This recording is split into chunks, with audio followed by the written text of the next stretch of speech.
Good morning बच्चों, आपका एक बार फिर से TSN ऑनलाइन प्लेटफॉर्म पर स्वागत है और मैं आशा करती हूँ कि आप सभी बच्चे घर पर स्वस्थ और सुरक्षित होंगे।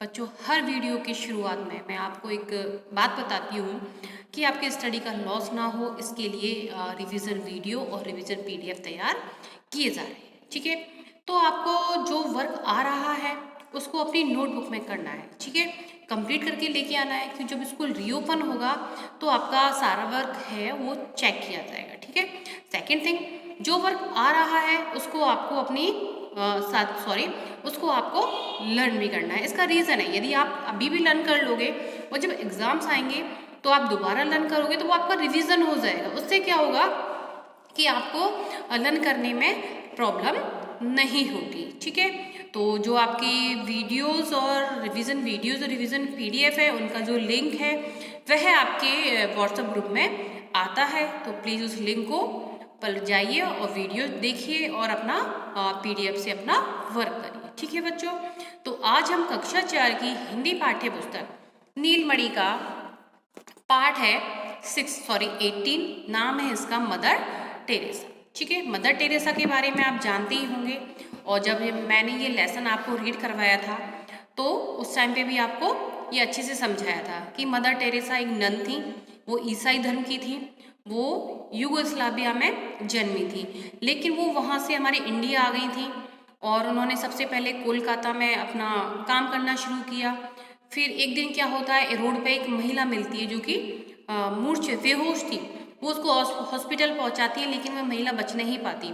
तो उनको लगता है कि मुझे अपना जो जीवन है वो दूसरे लोगों के लिए बिताना है, उनकी दूसरे लोगों की सेवा करनी है, और वो फिर लोगों के हेल्प के लिए ही कार्य करती रही।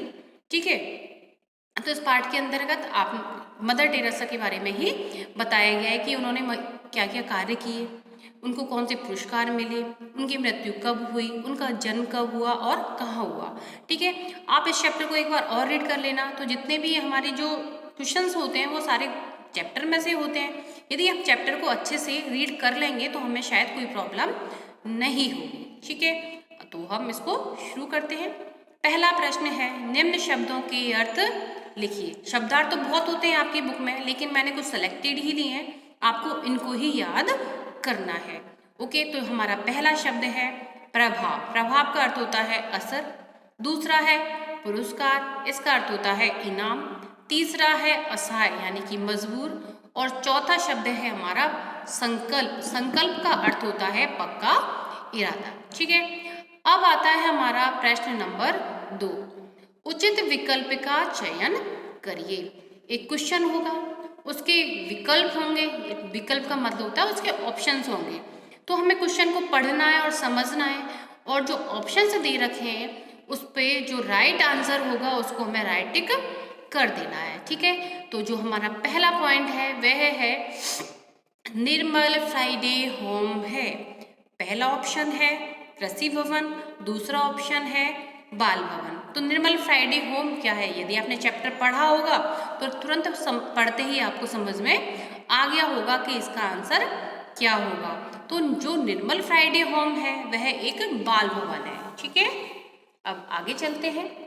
दूसरा क्वेश्चन है हमारा, मदर टेरेसा का जन्म हुआ। पहला ऑप्शन है यूगोस्लाविया, दूसरा ऑप्शन है फ्रांस। तो जो मदर टेरेसा का जन्म हुआ था वह यूगोस्लाविया में हुआ था, तो जो यूगोस्लाविया ऑप्शन है उसको हम राइट मार्क कर देंगे। फिर है तीसरा पॉइंट, मदर टेरेसा की मृत्यु हुई कहाँ हुई। पहला ऑप्शन है 5 सितंबर 1997 ईस्वी को, और दूसरा ऑप्शन है 27 अगस्त 1996 ईस्वी को। तो इसका राइट आंसर क्या होगा बच्चों, तो इसका राइट आंसर होगा 5 सितंबर 1997 को मदर टेरेसा की मृत्यु हुई थी। ठीक है, यहाँ तक आपको समझ में आ गया होगा। अब नेक्स्ट आगे चलते हैं। प्रश्न नंबर 3 है, उचित शब्दों द्वारा रिक्त स्थानों की पूर्ति करिए। मैं हर बार बताती हूँ कि एक वाक्य लिखा हुआ होगा, वाक्य में जगह छोड़ी हुई होगी, और जो आंसर है उसको मैंने रेड इंक से लिखा है, उसके नीचे अंडरलाइन भी करी है। ठीक है, तो पहला वाक्य पॉइंट है हमारा, मदर टेरेसा ने अनाथ बच्चों के लिए पहला खोला। तो क्या खोला था उन्होंने, पहला बाल भवन खोला था। किसके लिए खोला था? अनाथ बच्चों के लिए। दूसरा पॉइंट है, बीमार युवती को देखकर उनका हृदय हो उठा। क्या हो उठा? द्रवित हो उठा। उनके मन में हलचल मच गई कि मैं उस युवती को बचा नहीं पाई, तो मुझे लोगों की सेवा के लिए ही होना चाहिए। आगे का वाक्य है हमारा, मदर टेरेसा को अनेक देशों ने बहुत से सम्मान और बहुत से ब्लैंक प्रदान किए। तो क्या किए थे? तो उनको बहुत से सम्मान और पुरस्कार प्रदान किए थे। इसके दो ऑप्शन है, एक तो सम्मान भी आएगा और पुरस्कार भी आएगा। अब हम आगे चलते हैं। फिर है प्रश्न नंबर 4, सुमेलित कीजिए। इधर ऑप्शंस लिखे हुए हैं, उसके आगे और भी ऑप्शंस लिखे हैं। जिस ऑप्शन का जो ऑप्शन राइट होगा उसको हमें मैचअप करना है, ठीक है। तो पहला जो शब्द है वह है सन 1910। तो सन 1910 में क्या हुआ था? तो सन 1910 ईस्वी में मदर टेरेसा का जन्म यूगोस्लाविया में हुआ था। ठीक है, याद रखना कि मदर टेरेसा का जन्म कब हुआ था? यूगोस्लाविया में हुआ था, लेकिन कब हुआ था? सन 1910 में। अब आता है सन 1997 ईस्वी में क्या हुआ था? तो सन 1997 ईस्वी में क्या हुआ? मदर टेरेसा की मृत्यु हो गई थी।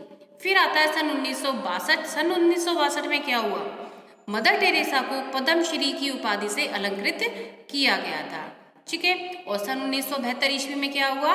मदर टेरेसा को नोबेल पुरस्कार से सम्मानित किया गया। ये जो मैचअप है बच्चों, इनको सन, जो इनका सन दे रखा है, जो इनका टाइम दे रखा है, उसके अकॉर्डिंग आपको इनको लर्न करना है। ठीक है, अब आता है प्रश्न नंबर 5। ये क्या है? निम्नलिखित प्रश्नों के उत्तर लिखिए। पहला प्रश्न है हमारा, मदर टेरेसा द्वारा कुष्ठ आश्रम कब और कहाँ खोला गया? तो कब खोला था और कहाँ खोला गया? कौन सा आश्रम? कुष्ठ आश्रम। कुष्ठ आश्रम होता है, इसमें क्या होता है, एक रोगी होता है, उसके हाथों में सफेद सफेद निशान बन जाते हैं, बहुत सारे घाव हो जाते हैं, अजीब तरीके की बीमारी होती है ये। ठीक है, तो इसके लिए आश्रम खोला था। कहाँ खोला था और कब खोला गया था? तो उत्तर होगा इसका, मदर टेरेसा द्वारा कुष्ठ आश्रम सन 1957 में आसनसोल में खोला गया था। कब खोला था? सन 1957 में आसनसोल में खोला गया था। अब आता है प्रश्न नंबर 2, मदर टेरेसा ने सड़क के किनारे असहाय व बीमार युवती को देखकर क्या किया?